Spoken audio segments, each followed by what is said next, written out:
L'histoire commence dans une clairière quelque part en France. Nous étions 4 touristes américains. Je suis le seul à être revenu de cette forêt. Jason, David et Kate, non. Si je parle aujourd'hui, c'est parce que ce que j'ai vu là-bas n'était pas humain. Mon nom c'est Sam. Nous étions 4. 3 sont morts dans une clairière qui n'existe pas sur les cartes. Ils disent que c'était un accident. Ils disent que j'ai halluciné. On était 4. Jason, David, Kate et moi. On voulait juste un week-end loin de tout. Le gîte était parfait sur les photos. Forêt isolée, calme total, aucun voisin. On voit le propriétaire, il ne nous a pas regardé longtemps. Juste assez pour compter combien nous étions. 4. Il a hoché la tête, puis il nous a tendu les clés sans hésiter. En vrai, l'air était plus lourd que prévu. Pas oppressant, juste différent. On l'a senti tous les 4, mais on a fait comme si de rien n'était. Barbecue, rire, musique, tout semblait normal jusqu'ici.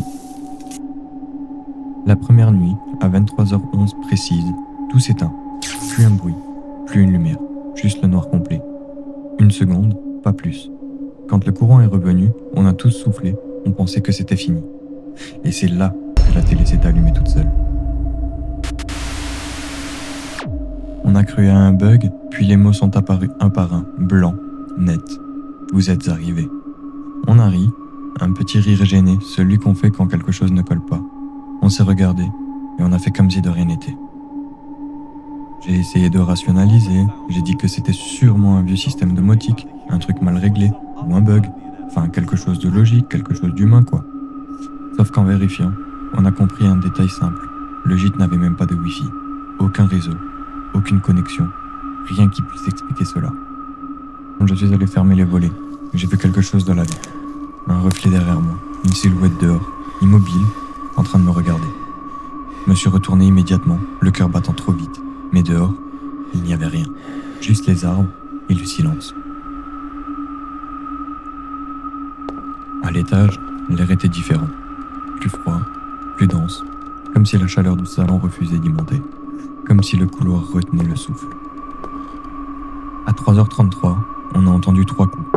Lents, mesurés, pas violents, presque polis. Ce n'était pas la porte d'entrée, c'était celle de la chambre de David. 3 coups, toujours espacés pareil, comme un rythme, comme un signal. J'ai ouvert d'un coup, le couloir était vide. Pas un bruit, pas une ombre, juste le froid. Mais sur le sol, il y avait une trace sombre, une ligne irrégulière, comme si quelque chose avait été tiré lentement vers les escaliers. On se rassemble tous au salon, on a décidé de partir, c'était fini, mais les clés avaient disparu. Toutes les clés, en même temps, sans un bruit.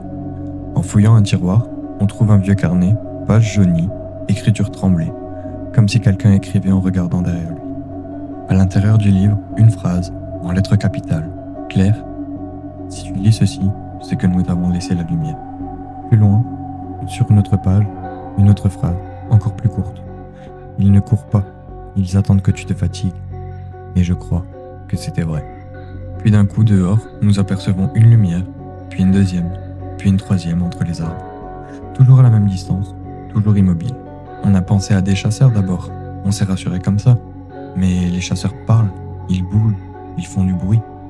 Eux, non. De loin, ils ressemblaient à des hommes. Silhouette droite, immobile. Mais quand ils se sont rapprochés, leur vrai visage n'était plus stable. Ils n'ont pas crié, ils n'ont pas couru, ils n'ont pas paniqué. Ils savaient déjà qui tomberait en premier et qui survivrait. Ils se sont rapprochés du chalet, lentement, en grognant, comme s'ils goûtaient déjà l'air. Au même moment, Kate a reçu un SMS. N'éteins pas la lumière, ils aiment l'obscurité parce qu'elle ment. Puis au même moment, la porte a explosé. Ils sont entrés. David et Jason ont couru derrière nous, mais dans l'escalier, ils n'ont pas eu le temps. Ils ont été rattrapés. Kate et moi avons sauté par la fenêtre. Nous avons couru jusqu'au fond de la clairière. Nous y avons vu un cabanon. À l'intérieur, il y avait des photos. Les photos du groupe qui nous avait précédés, qui était là, pile un mois avant. On a tout de suite compris que ce n'était pas une attaque, mais nous étions tombés dans un rituel. Ils nous ont encerclés. En grognant, Kate a hurlé. Stop! Please, stop! Stop! Stop! I'm done! Stop! I'm bleeding! Don't you Un mois plus tard, je me fais réveiller. Je suis sorti du coma. Et on m'avait annoncé que mes amis étaient portés disparus.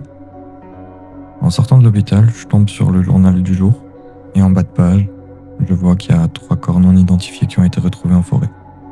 Au même moment, dans la même région.